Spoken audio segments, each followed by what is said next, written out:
Right, now then, did you know it's Lent? Lent starts this week. Yes, it does. It started, in fact. By the time you're listening to this, it has started. What are you going to give up for Lent? I tell you what I'm giving up for Lent. I'm giving up the Cheltenham Festival this year.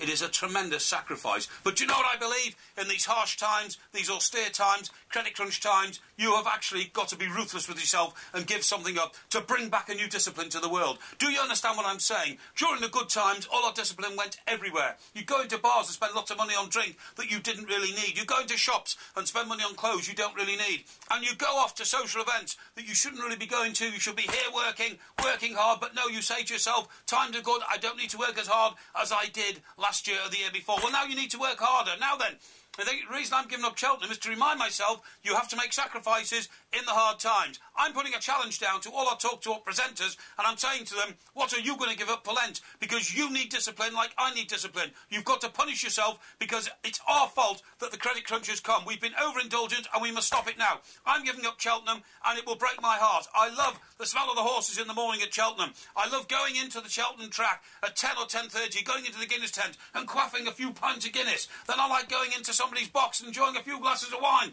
all the time watching the horses and winning lots of money, loads of money, right? That's not going to happen this year. I'm going to deprive myself. It's almost like putting on a hair shirt and whipping myself for my indulgence in the past. But I put this challenge to Mr. Brazil. Will you give up drink for a month to prove that you mean it and you're going to change your ways? I put out this challenge to Ronnie Irani. Ronnie, give up watching cricket, mate. Give up something that you adore. Give up perhaps working here for a month or something like that, because you too have got to make the sacrifice. I say to Hawksby and Jacobs, you've got to give something up as well. Why am I the only one who's making a sacrifice for Lent? Probably because I'm the one who's thinking straight, right? Why am I thinking straight? Because I know about sacrifice. I've had to sacrifice many things in my life to get where I am today.